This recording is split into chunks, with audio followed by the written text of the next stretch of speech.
వేడంగి సహోదరులు నవీన్ గారు వాక్యాన్ని పంచుకుంటారు. మనమంతా కూడా దేవుని యొక్క వాక్యాన్ని శ్రద్ధగా విందాము.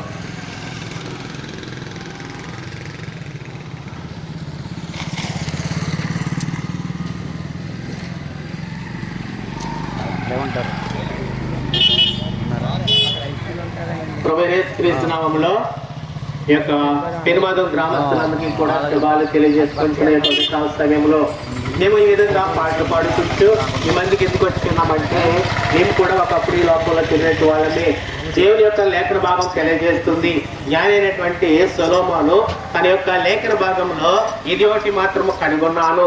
ఏంటంటే దేవుడు నరులను యథార్థవంతులుగా పుట్టించాడంట.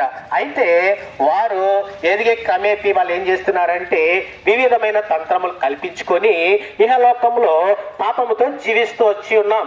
ఆ యొక్క పాపము ఏంటంటే దేవుని యొక్క లేఖనం చెప్తుంది ఆజ్ఞ అతిక్రమమే పాపము. అలాగే ఈ యొక్క మానవుడు ఇహలోకంలో జీవిస్తూ ఉన్నప్పుడు వివిధమైన తంత్రములు కల్పించుకొని ఇహలోకంలో పాపాన్ని కల్పించుకొని పాపముతో నిండి పాపముతో బతుకుతూ ఇహలోకంలో జీవితాన్ని జీవిస్తూ వస్తున్నాడు.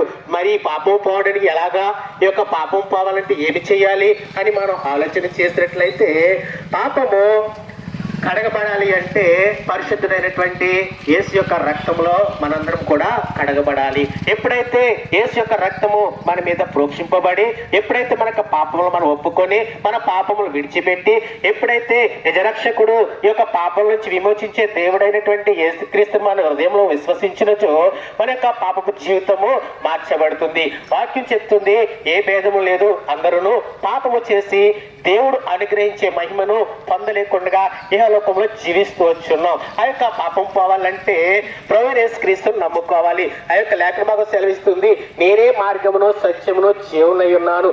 ఆయనే మార్గము, ఆయనే సత్యము, ఆయనే జీవము. ఆ యొక్క జీవ మార్గంలో మనం నడుచుకున్నట్లయితే ఆ యొక్క జీవపు మార్గంలో మనం నడుచుకున్నట్లయితే ఆ యొక్క సత్యాన్ని మనం నడిచినట్లయితే ఇహలోకంలో ఒక మాదిరికరమైనటువంటి విశ్వాస జీవితం కలిగి జీవించవచ్చు.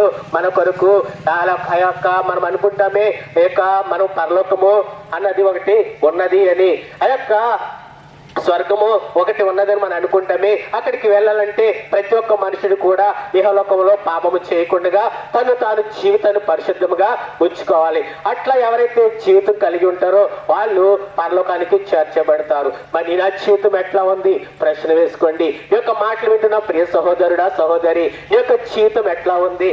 ఒకప్పుడు నీవు ఎట్లా ఉన్నావు, ఇప్పుడు ఎట్లా ఉంటున్నావు? ప్రశ్న వేసుకుని ఈ యొక్క జీవితంలో నువ్వు చేసినటువంటి పాపాలను ఒప్పుకొని ఎప్పుడైతే వాటిని విడనాడి నీవే దేవుడంటే యేసు ప్రభువే నిజమైన రక్షకుడని నీ యొక్క జీవితం విశ్వసించి ఆయనను అంగీకరించినట్లయితే నీవు నేను కూడా ఆ యొక్క పరలోక రాజ్యానికి ఆ యొక్క స్వర్గానికి మనము చేర్చబడతాం. మరి ఎట్లా ఉంది ప్రశ్న వేసుకోండి. మేము ఇంకా ముందుకు వెళ్చుండగా మాకు దేవుడు సహకారంగా ఉండేలాగున సగరులుగా మేము ముందుకు వెళ్తున్నాం. ఈ యొక్క మాటలు మీరు ఇంకనూ తెలుసుకోవాలని ఆశించినట్లయితే మీకు దగ్గరలోనే ఇక్కడ ఆలంగుంట్లో చాకల చెరువు దగ్గర మందిరము సియోను ప్రార్థన మందిరం కలదు. అక్కడ బ్రదర్ ఆర్వి రాజు గారు పరిచయం చేస్తున్నారు. అక్కడ మీకు వార కార్యక్రమాలు జరుగుతున్నాయి. అక్కడ దేవుడి గురించి ఇంకా విపులంగా మీకు తెలియజేయబడుతుంది. ఈ రోజు ఈవినింగ్ మధ్యాహ్నం 2 గంటలకి సువార్త కూడిక ఉంది. మీరందరూ కూడా పాలు పొందాలని దేవుడి పేరిట మనవి చేస్తున్నాం.